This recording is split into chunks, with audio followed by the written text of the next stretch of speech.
Yeah, so welcome to the new normal. So we started this back in June, and basically the premise of the talk is just kind of a casual conversation, bi-weekly, though I think we will be moving towards monthly, just as kind of everything begins to open up and people are going to be a bit more busy. But just basically looking at, how things are changing across the world, across the immediate landscape that we all can work in, and kind of addressing those trends or changes and just what is the new normal and how do we collectively work with it. We're kind of talking about this across trends, across different businesses, across different industries. So of course you can see there's on this call alone, a wide swath of different talents and interests and expertise. In terms of the housekeeping items, so if anyone has a question, feel free to ask it in the chat, and then we can prompt there if you'd like to ask it personally, or if you'd like to ask us for it. We do have a number of questions kind of just that we bank and keep aside, that we keep the conversation going with, but otherwise we do also enjoy that idea of the conversation kind of organically flowing from here as well too. And yeah, lastly, obviously we are recording, so if you are uncomfortable with that, just make sure your camera's off. Otherwise, in general, if you could just also please keep the camera off, just so that the speakers and panelists that we have can receive that main focus at the moment. And otherwise, that's it, Brad. Awesome, wonderful. Thanks, Ryan. Yeah, and I'd like to extend a personal thank you to April and Paula and Stephanie for joining us today. We are celebrating our first all-female panel for New Normal, which we're very excited about.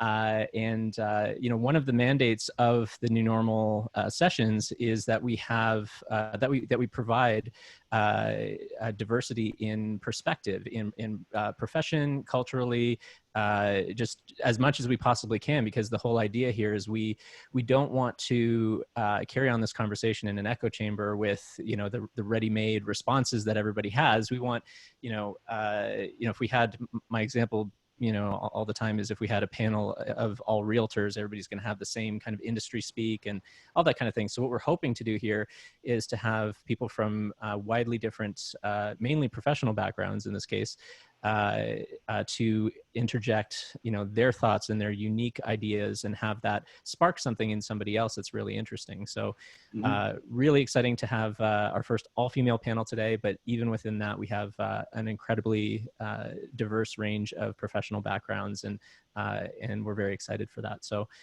first up, I'm very pleased to introduce Dr. Paula Gouveia, who joined Cambrian College in the role of Vice President Academic in August 2019.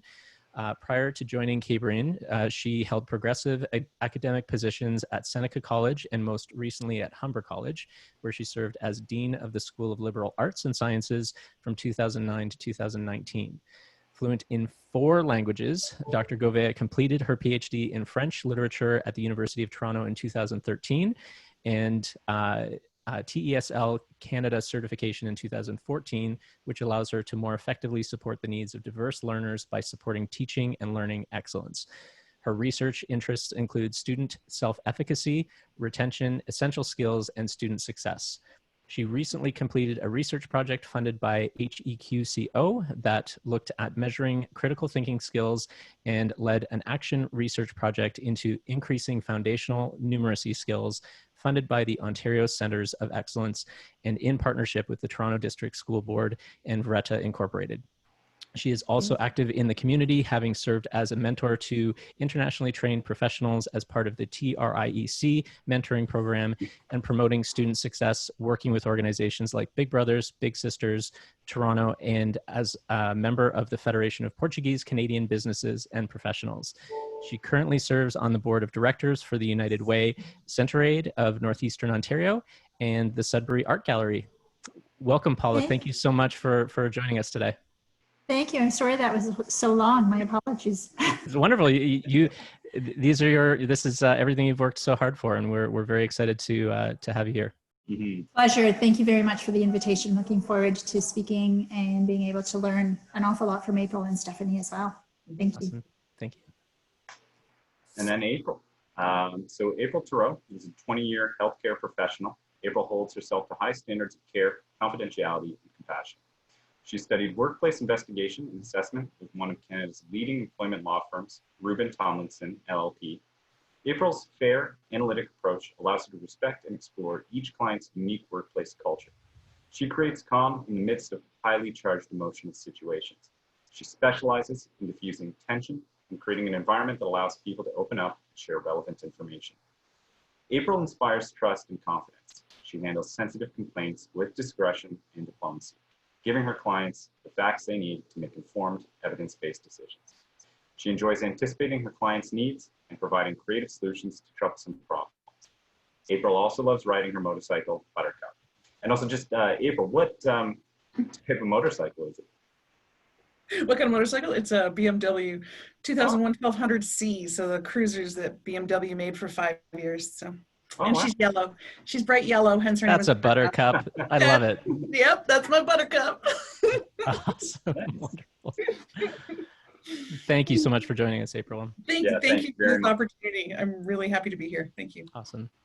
And last but certainly not least, Stephanie Van Dam. Stephanie, how long have we known each other now? At least, I think a couple of years now. A couple of years, yeah, I think so. A couple of years. I've had so many great conversations with Stephanie. She is a wonderful human being. I'm really excited to have her on the panel today. And Stephanie brings over 20 years of sales management, and leadership experience to her clients. She works with ambitious business owners of all sizes and sectors who are committed to growing their companies. Stephanie has been a speaker with the Ontario Craft Brewers Conference, West End Home Builders Association, and the Ontario Chamber of Commerce. Stephanie has worked with professional sports teams, IT companies, marketing, finance, engineering, and architecture professionals, and those in the landscaping industry, assisting with the overall development and improvement of their sales organizations, utilizing her personal experience and the best practice tools and processes of Sandler Training.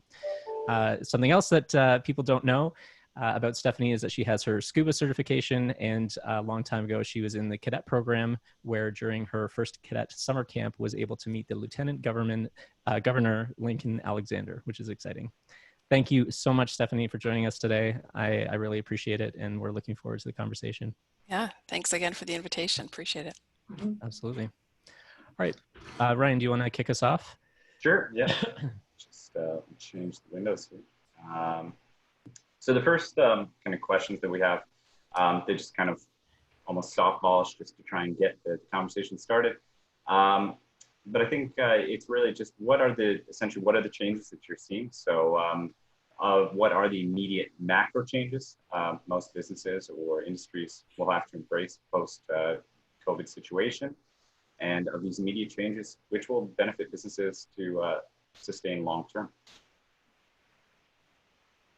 Who wants to start us off there? I'm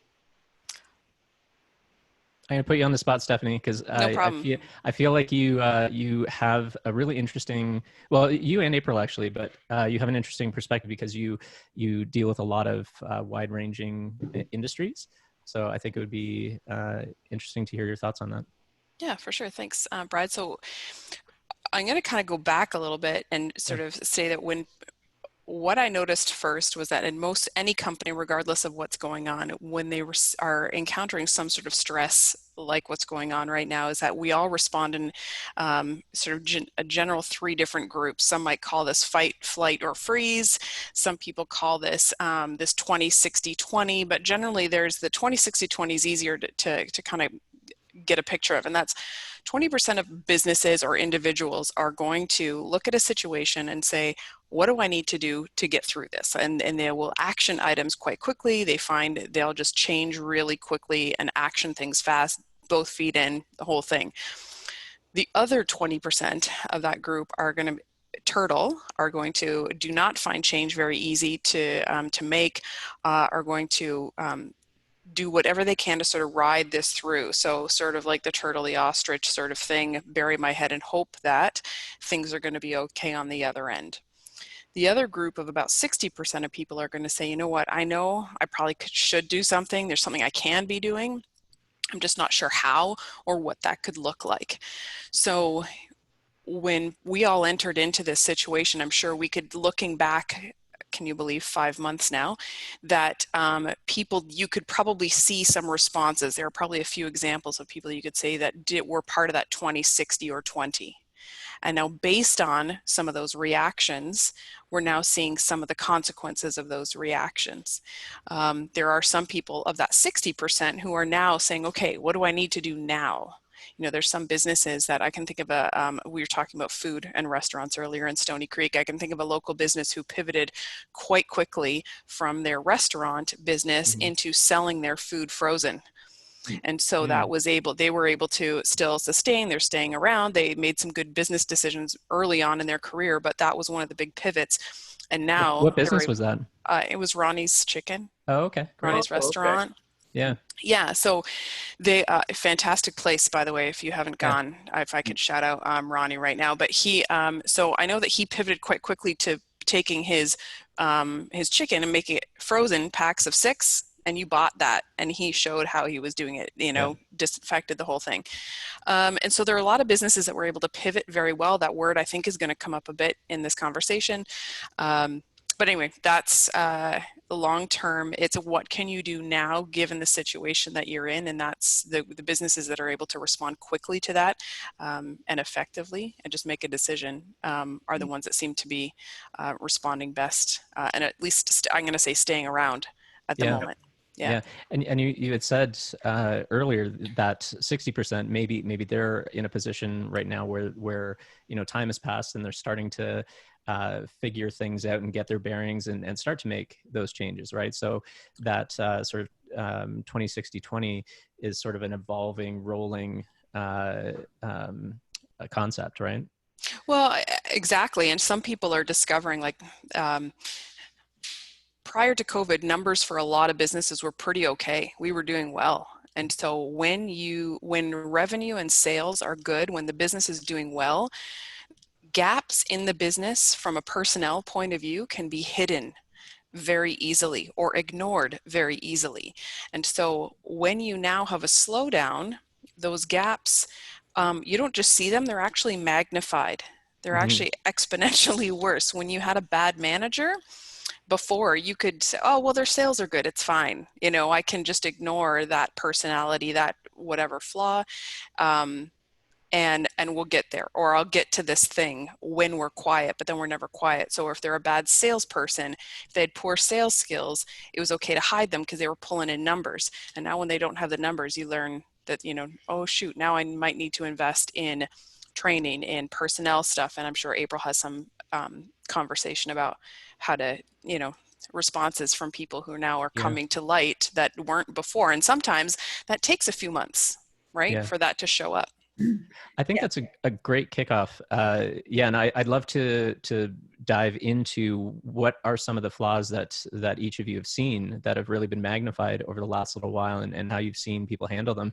I think that's a great transition to you, April. You know, in your industry, what have you seen come up?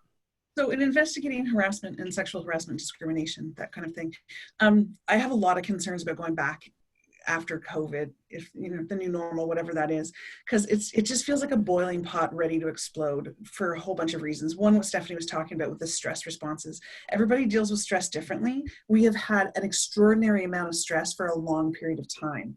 Also, people don't really understand how they deal with stress. For like a lot of stress, like life or death stress, like COVID could be life or death over a long period of time, and we don't know how we tend to cope with that. And so if you don't have the emotional intelligence of that, sometimes what happens is you start acting out and behaving in ways that are just not appropriate. So that's one side of the equation, which is where you have managers or people who are in stressful situations not dealing with their emotions well. And then the other side of the coin is that employees who still have a job are so grateful to have a job, that they're not unemployed, they haven't been kicked to the curb, they haven't been downsized. And so they're just so grateful to have a job that they'll probably tolerate things that they shouldn't tolerate. So it just creates this kind of boiling pot for harassment to just kind of explode. I'm expecting my phone to ring off the hook in about 6 months' time, because all of this is going to kind of come to the surface and, you know, so it's really something I'm concerned about in that's happening. I actually just saw a link on a post on LinkedIn today where somebody was saying, you know, from a CEO standpoint, look at all these people who are filing for bankruptcy, like Victoria's Secret and la, la, la. Businesses are really trying to stay alive, which of course they are.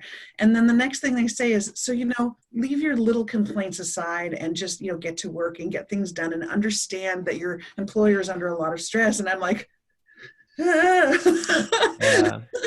like, I understand where they're coming from, but it can also be looked at as silencing the victims again too, right? Which is not what we want. We want everybody to have safe workplaces. We want people to bring the complaints forward.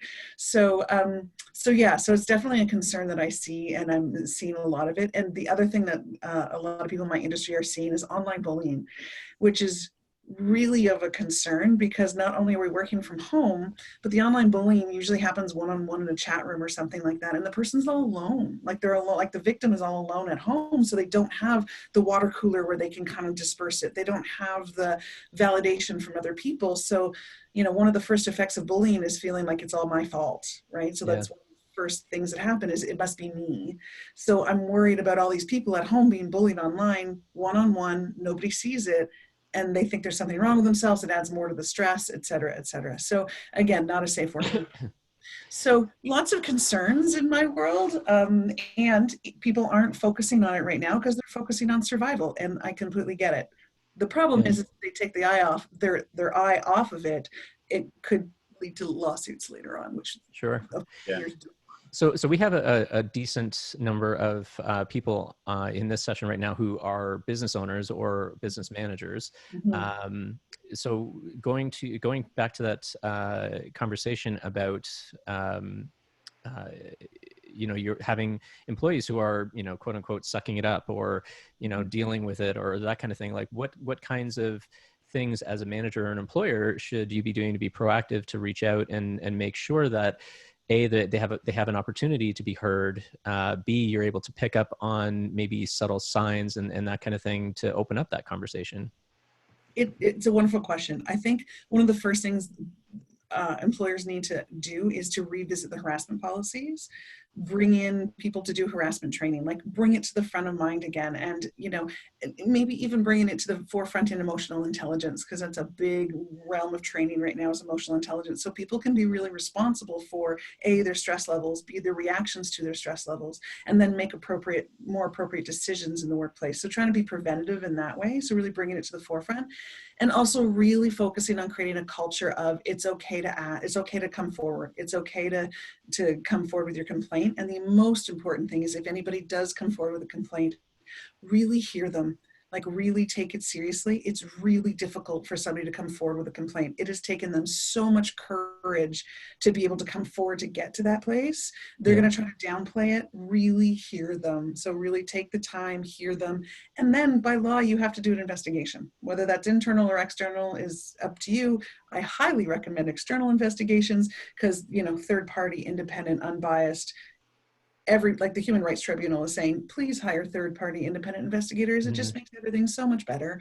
So just easier, less bias, you know, that kind of thing. So handle them appropriately, take them seriously, don't fluff them off. It took a lot for somebody to come forward in the first place. And also really nurture that culture of bringing complaints forward, and be a zero tolerance zone. Like, be really clear. We are a zero tolerance zone. It is not okay. You have to have appropriate workplace behavior at all times. Yeah, even in this new environment. Sorry, Brian. No. I was just a follow-up actually for April. And then Tammy has also asked a question for Paula, so we'll come to that in a moment.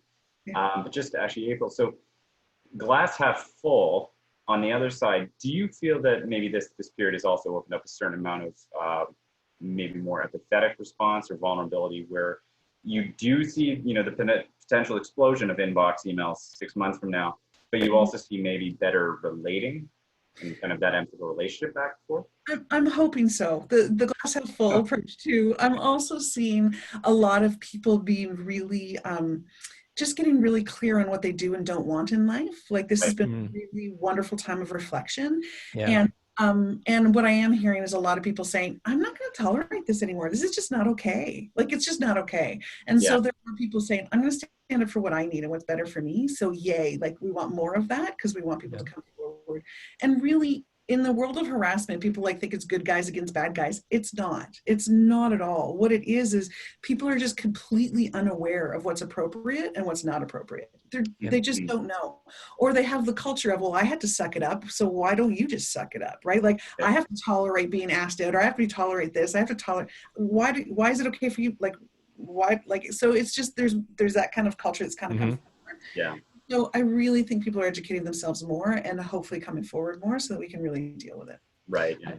I had some personal experience with that. So not on the sexual harassment side, but with regards to criticism of work and just difficulty with management. Like, I mean, coming up in the marketing industry, you know, there are a lot of very strong, rough personalities. You know, people will tear you to shreds. And I came up in that world, and I came up with, you know, the Gordon Ramsays of mentors and that kind of thing. And, you know, when I got into a position of management, it was just, okay, now it's my job to do that to the next person, so they come up with the same, you know, whatever. And then, you know, I was fortunate enough to be able to take some emotional intelligence courses through McMaster University. And, you know, that was now, maybe 8 or 9 years ago or something, and completely changed my perspective on how to approach leadership in general, right? Yeah, it's a good point. What you say is the oppressed become the oppressors. Yeah. So because they were bullied, they then bully in return. And it's work. You just have to, you know, put your hand up and say, I'm one of those people, and I need to break the cycle. And how do I put the work in to fix this? Exactly. You know, Exactly. you know, Paula, I in the educational system, you know, I imagine that there are, you know, even more layers to this discussion that you're probably privy to. Well, you see it in the hallways, you see it in the classrooms without borders right now, without walls. You see it with people working from home and struggling to balance what our faculty, parents, you know, those who are teaching their children to supplement what's happened with our K-12 system. And then they're also teaching adults as well. So there's a variety of different layers to it. I mean, I wanted to just touch upon something that was, as April was chatting, there's a wonderful young researcher out of Oakville, Ramit Bilan, who just finished doing some research on happiness at work and important things around how important it is for people to feel happy at work. So safe is a really important component of that. Having a manager who actually listens is one of the most important things. So talking about that emotional intelligence factor, and someone who, when they ask you how you are, actually cares about what your answer is. So when you think about those water coolers, I mean, Stephanie, you mentioned it, right? None of that necessarily exists in the way that it existed previously. So that ability to de-stress, that ability to check in, that ability to walk down the hallway, take a breath, not necessarily happening any longer. So how are people trying to keep themselves healthy and well? And so you think about so many different initiatives with health and well-being, with trying to create those spaces for people to connect, whether it's the book clubs online, whether it's lunch hour yoga, whatever the case may be, and leveraging technology to help people to feel connected, to feel satisfied and well. And it's so hard to put those boundaries up because everything is so blurred, right? Yeah. You know, you can let these devices keep going 24 hours a day, and there will always be someone trying to connect with you. I saw the question, and we have students who are studying 14 hours away in India. And when they're trying to watch a lecture that's been captured, they have questions. They're sending those questions in what is a time that makes sense for them. There's someone receiving that who actually feels compelled because they want someone to be well and successful and heard, that they're answering within a few minutes. And so their whole boundary has been blurred because they're just so committed. And so how do you start to build for people, again, that sense that it is okay to actually bring back some of the things that we understood were still acceptable, valuable ways of operating. And nobody's going to judge you for it by saying, I'll respond to that within this time frame. And it's an acceptable thing, but it's just really hard because we've had everything pivot, as you said, Stephanie, so quickly overnight, and just do what you can to either be the 20% who are going to build from this and rise quickly, or the ones who are going to adjust, or the ones who are just going to let somebody else do it for them and ride those tails. So It really phenomenally interesting conversation, and keeping people safe is so important, April. My goodness. We know about the things that are happening in those walls that people can't escape. Right? What was the name of the person that you said was working on that research? Dr. Rumit Billan, Billan. Oh, she's just brilliant. I can send it to you. I will find it. She's in my inbox right now. So I've got her website here. I'll just put it in the chat for everybody. Yeah, she's Great. brilliant. And so has done some really phenomenal work around happiness, resilience, Wonderful. dealing with stress, and also the tallest poppy syndrome, right? Brad, as you were describing how you came up, sometimes you don't have the luxury of having someone who is so supportive and instead keeps you down. Yeah. And, sometimes it happens more frequently in certain circles than in others, right? So we do have the question from, just to stand Dr. Paula for a moment, question from Tammy, and Tammy's lobbing out the hardballs. So this first one here is, how is Cambrian and Sudbury faring now that international students are not able to attend class in September, with international students being such a great economic boost to communities? Well, so it applies to post-secondary in general and post-secondary across Canada, because the ability for someone to come and study in Canada is something that's regulated federally. So we do have the ability for students to study from a distance. So we do have students who are international students at that, who are electing to pursue their studies online, and that has been validated by IRCC. And so it is valid time with their colleagues, their peers, with faculty. But there are others who were hoping to join us physically, and unfortunately, not all of them can. There are some who are still able to travel because their study visas were issued at a certain point in time, but there will be a difference in terms of the sheer number of individuals we expect, and we have been expecting this for several months and planning accordingly across the system and across the country. I think one of the beautiful things about having students come from around the world to Canada, to Sudbury, wherever it may be, is that it really, really is a pat on the back for our education system. And we should be really, really proud of that as Canadians, because we do have things that we can be really, really proud of in terms of our public education system and the ability for individuals to access that. We have hugely committed and dedicated faculty and teams that really put students at the forefront of what it is that they do and engage in. And students are able to engage with phenomenal, phenomenal people, projects, and as a result produce things that we all benefit in business and industry, because they're the ones with the creative ideas. They're coming and they're saying, let's break this down and rebuild it a different way. Let's challenge ourselves to do something differently. And because we're just a microcosm, people feel comfortable coming from any corner of the world to a place like the GTA, to Ontario, to Sudbury, because they can find comfort, because they find people who are exactly like them. They can go grocery shopping and find things that they feel they need as they're going to prepare their foods. They can go and celebrate in ways that respect their diversity, their culture, their religious beliefs, their own personal identities. I think, again, things that we can be so proud of. So we're working very hard with our governments in order to allow for us to be able to continue to benefit from having talent from around the world join us in ways that are different, and support those learners in ways that were not necessarily the ways we imagined supporting them back in February or early March, but continuing to ensure that they know that we are here to provide them with exceptional opportunities, with exceptional access. And we'll look to work with our partners to one day be able to say it's the right time to be able to welcome them physically on campuses across the country, because it's safe. And that's the most important thing. We want everybody to be safe, whether you're a partner in industry who supports our students, or you're a partner in education, or you're a student. It's got to be about health and safety right now. So overall, it sounds to me like you're feeling quite validated in the great work that's being done and the response that you're getting globally. I mean, it sounds like a great position to be in. Thank you. Every day is a new day, as someone said, Yes. and I think my colleagues will love this line. This is the best professional development ever. Yeah. Shifting gears a little bit, and thank you again for that. So we've talked a little bit earlier about some of the challenges that have come up, and how to maybe look for some of these challenges and keep an eye out on that. Shifting a little bit now over to checking in on what sorts of innovations and processes have you seen that have come up that have been great in helping to resolve some of these challenges and to provide a solution. And then, are there any of these processes or procedures or innovations that you've seen come through with good success?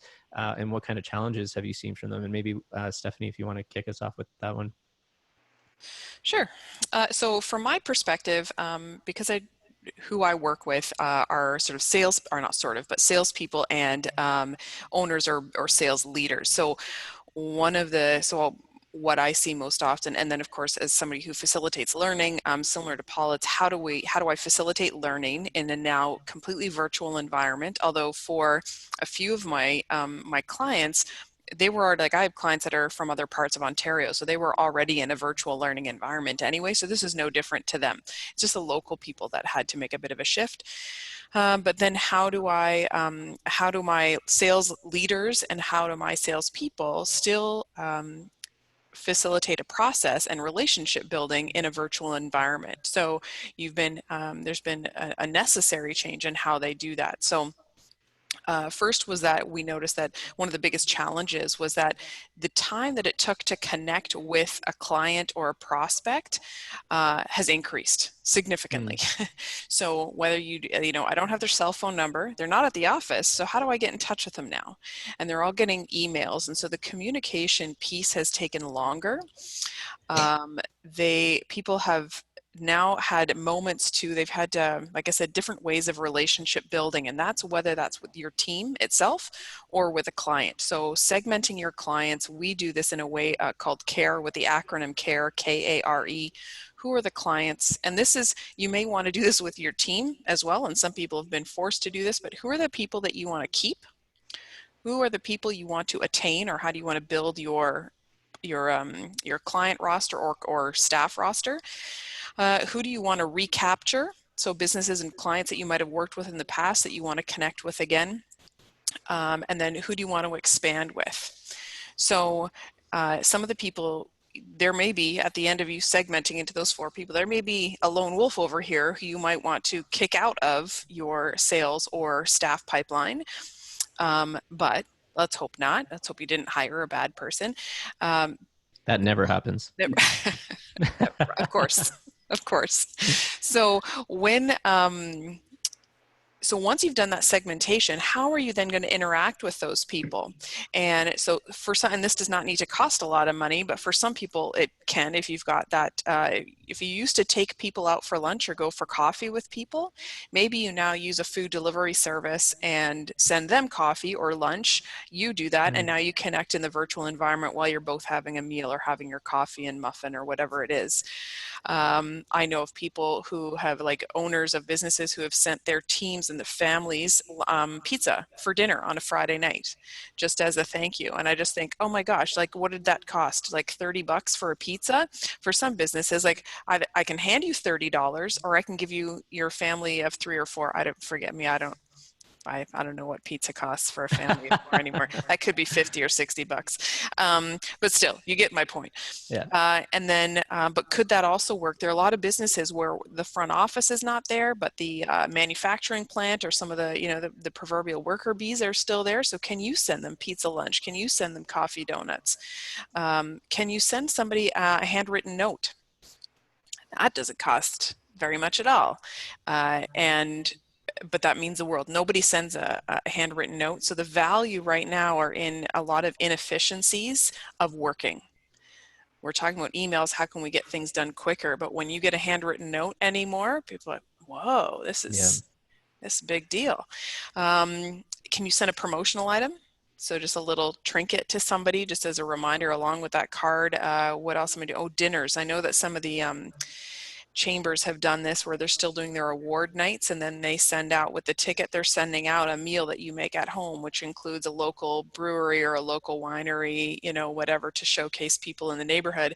And then so you can still collect. There is a feeling of community, but we've all had to have some sort of innovation in how we interact with everybody. And then I just say over communicate with your team. From a team perspective, that communication piece has increased dramatically. Yeah. Yeah. Some of what you said earlier was came up in our last session with Jeff Reiner from Wentworth Strategy Group, and he had also mentioned. I'd like to get your thoughts on this. He had also mentioned that the path to making that connection is much longer and is a lot different than it used to be. But once you make that connection, because everybody is typically, or a lot of people are working out of their homes right now, and we're all going through this thing universally together. He had mentioned that it almost provides a deeper initial start to the relationship where people are more welcoming and, oh yeah, that's my kid in the background and that's this, and oh yeah, we go up to the cottage every, you're more personable, and you almost have that opening to be more personal with people once you do finally get there. What are your thoughts on that? I 100% agree with that. The stereotype of the salesperson. So if people want to buy stuff, nobody wants to be sold, right? So the reason why a lot of people trust certain individuals is because we know them. Once we get to know them, then we start to trust. We know them, we like them, we identify. You did a fist pump when you mentioned me speaking at the craft brewer conference, because I know we bonded over craft beer before. And so it's like, okay, I bond with that person over something. So if you're like, oh, you're at a cottage, or if I see a cat go by, I said I got kittens at the beginning, and then we spent the next 5 minutes talking about cats. So it's, if we get to know somebody, then that's better. So to that point, yes, there is a strength in vulnerability, and when you start to learn people, then that the trust factor goes up, and then you get to that trusted advisor status, which is what all of us really want to be when we're interacting with our clients as well as our staff. So how funny is that it has taken a pandemic, which has driven everybody towards almost entirely digital communications. It's taken that process to get us to slow down and be more personable with people. Well, I don't know how to respond to that without sounding incredibly biased about what I do, but it's all about the relationship. Like this idea that you don't have to convince somebody to buy something from you. I mean, what a concept, right? If you have a gap or a problem to solve and I have a solution and they match up for a price that we can both agree on, then we have a sale. And so how do we find out? The challenge, of course, is how do we find out what that authentic gap or problem is? And that's through a trusted, authentic conversation. And so, yes. So then knowing that, and I'm going to throw this over to April and Paula. So knowing that and understanding that, the journey to getting somebody to connect with you is longer, but once you get there, you have a much bigger to build that personal relationship with people. Again, to you, April and Paula, like how do you leverage knowing that in order to be able to do your job more effectively and be able to help people, with the things that they need help with during this time that you provide that insight on? I'll speak first, if that's okay. So when all this went down, pivot was absolutely what I needed to do. And what am I going to do now? And because people were not going to be thinking about harassment when they were thinking about survival. So I needed to find something to still get my name out there and be able to add value to people's worlds. And so I created a podcast. So I've got the Harassment Free Workplace podcast, and it has been so much fun. I'll put a link up in a second. So it's really awesome. You can find it anywhere you can listen to podcasts. I'm having so much fun with it. And what I love about it is that it's giving employers and HR professionals tips on how to prevent harassment in the workplace. So that was kind of my pivot. And it's really kind of like opened up a whole new world, and I'm meeting people that I wouldn't have met before, and I'm networking with people that I didn't network before, and I'm really I'm getting some great feedback of value that I'm adding, and people going, oh, I never thought of doing that. That really helps. So so that's why I personally pivoted, and yes, the sales cycle is much longer. The question you were also asking too is like how has it shifted? Like sorry. I was going to talk about something else and I forgot what I was going to talk about. But one thing that has come up for me as well is that employers who want to be proactive as opposed to reactive. So reactive, I got a complaint, help me, versus proactive. I've actually been doing some assessments online, which is great. So people in the privacy of their own home, they can really open up and tell me more about what's going on. And so I've had a couple companies who are like, you know, we've got this downtime. We're not that busy. Let's do something like this. Let's really invest in our employees to find out if they're comfortable, if they're safe, what we can do to make it safer. So I've been doing some assessments as well, which has been wonderful and very proactive of their employers. And they love it because now their employees feel valued and they feel like they're providing a safe workplace. So that's been another pivot that I wasn't expecting either. That's been a bonus for everybody. Yeah. Mm-hmm. So we do have a question as well too from Alyssa. And just I'll give a heads up as well too. So we've got about 10 minutes left with this session, but Alyssa was asking also just with Zoom fatigue. So as we go forward, and as I think all of us are still kind of either working from home, occasionally going into the office, but still doing a lot of those sort of online meetings. So Alyssa was saying that 1 to 2 meetings a day, and she means to tune out. How do you manage Zoom fatigue in terms of you going forward and just your day-to-day professional dealings? Maybe we'll pose that one to Paula to start.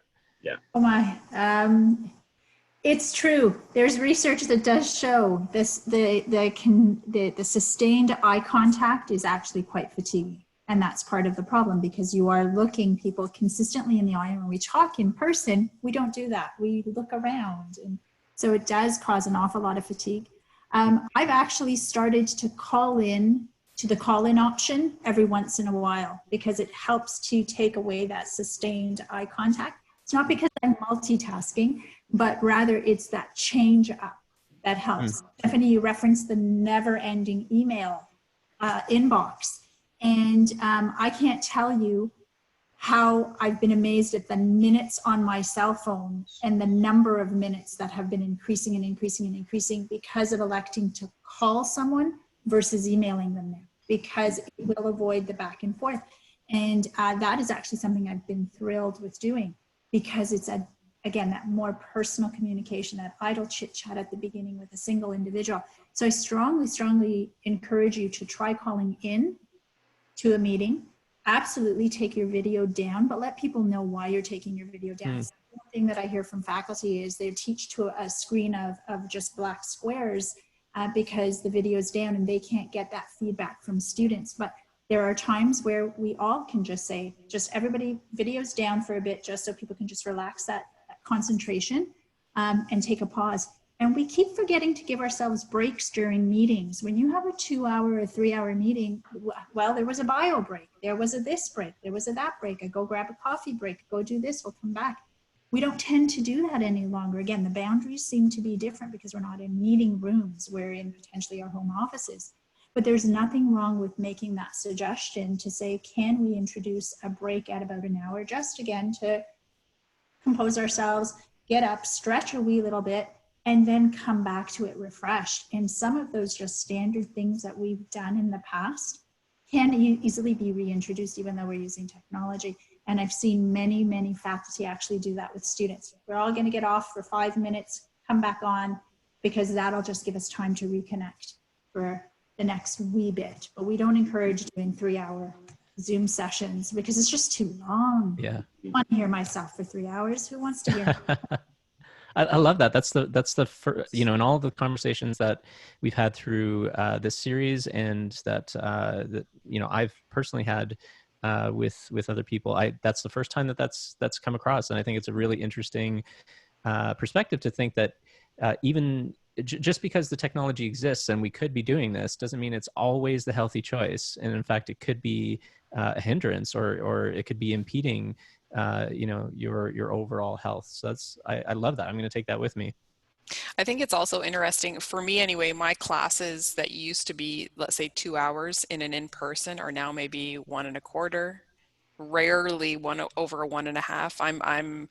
I'm wanting people and you can tell because I can start, the more I see people fidget in a screen then or get up, then it's time to stop.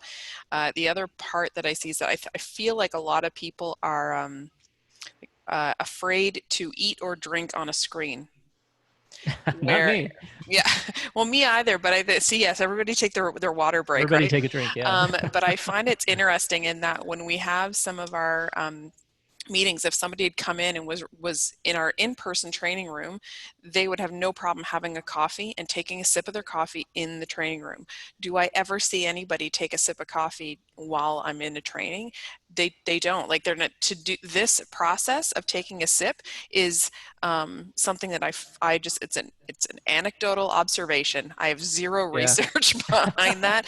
I just notice that people aren't doing that very much, and I think it's because they're on a screen and being recorded in this case, or in some cases not, but how are they doing that? So closer times, and I think there's a reminder to people, just like, it's okay to have a drink, grab, like April and I are part of a breakfast meeting. I rarely see somebody eat breakfast. In fact, April, prior to, she's like, I just got to finish my breakfast before we start. Whereas when we were in the in-person meeting, people would be eating for the first 30 minutes, their breakfast, because it's a breakfast meeting, the first 30 minutes in. Nobody wants to do that now that they're on a screen.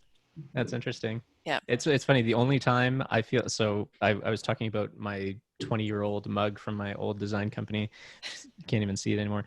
The only time I feel odd about taking a drink is my wife and I have the, make you want to gag, good morning, beautiful, good morning, handsome, his and her mugs. And so when I have my like good morning, handsome mug, I feel like a little bit of a thing when I'm on a client call and I'm like, here's my good morning, handsome mug. Well, don't you think highly of yourself? Yes, as you should. I mean, like, I think, why not? We all need boosts. There's sure. We need it right now. The mug is helping out. As Ryan said, we're getting close to the end of our time. One question that I'd like to sneak in, if it's okay with you, Ryan, is awesome. Is something that we like to ask. Just looking into your crystal ball, if we could all sort of see into the future and see sort of, we're 5 months in, we're already starting to see ripple effects, not even just the initial effects, but we're starting to see ripple effects. But if we look even further out, 6 months to a year from now, what other kind of ripple effects, what other changes, adaptations, pivots do you think that we're going to see from different people, different industries, processes, that kind of thing?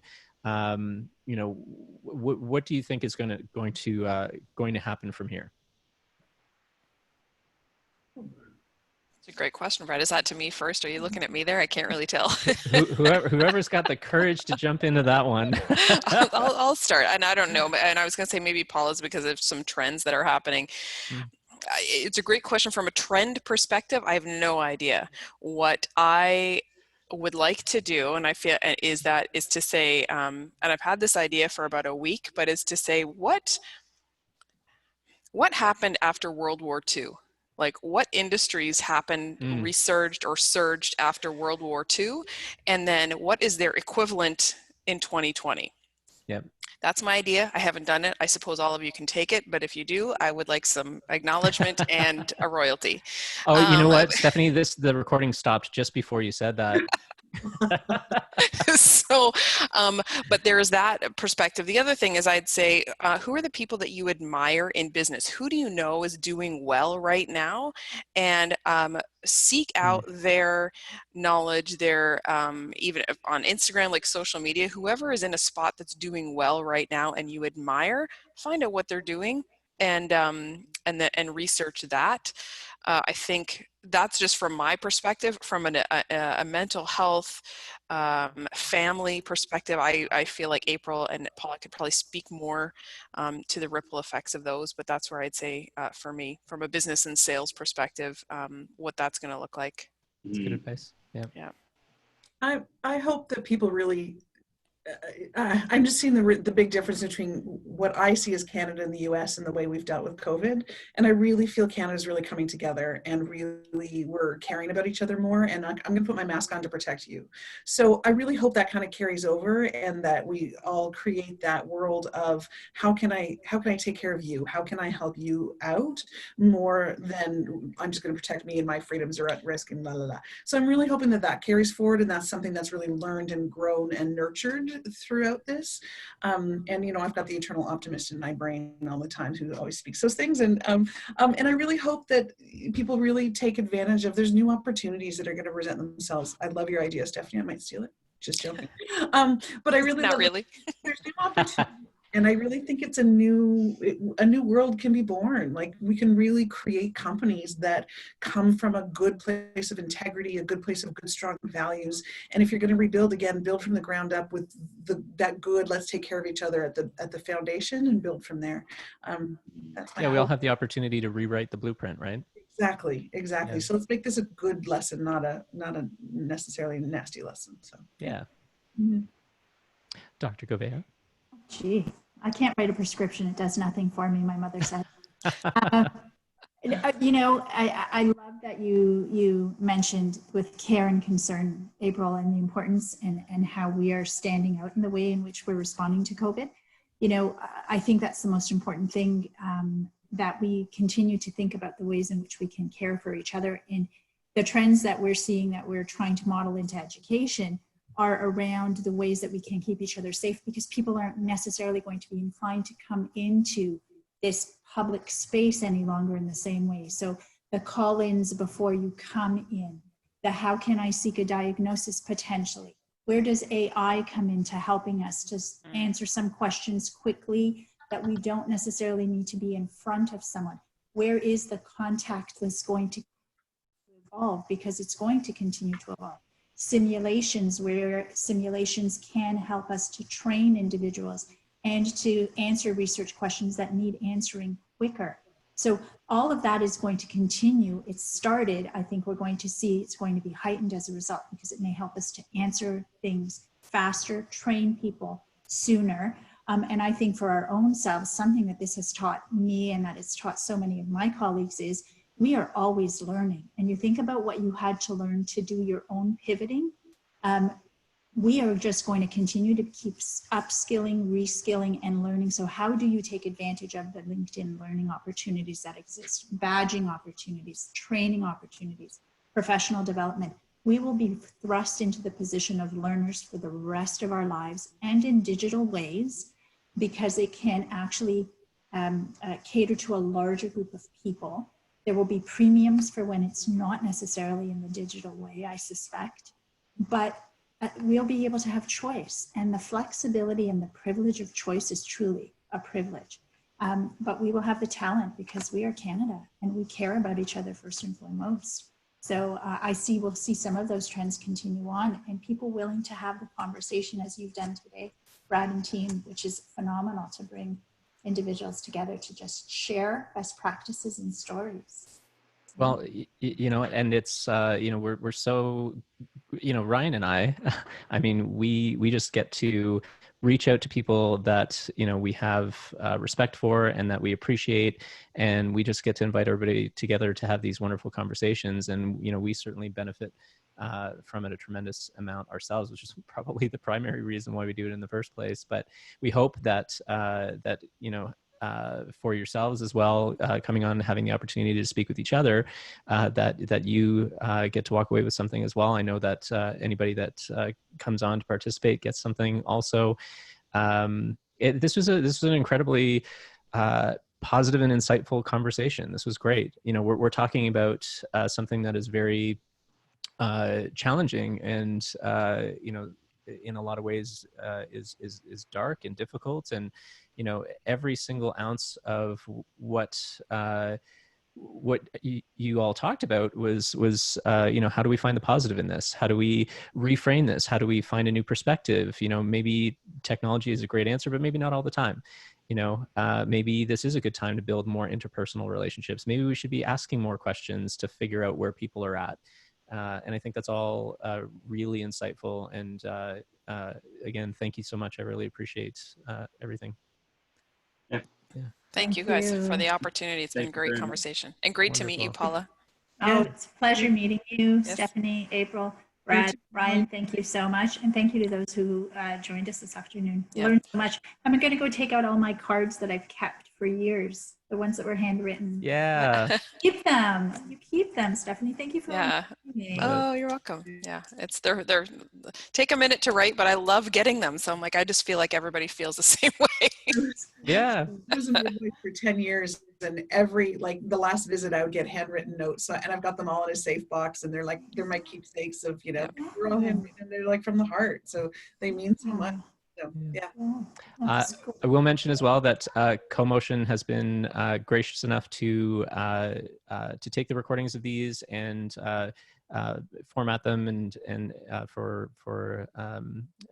just to look a little bit better, and then host them and put them up. So we'll make sure that these get out to you as well, so you can have them and share them with anybody that in your network that you'd like to as well.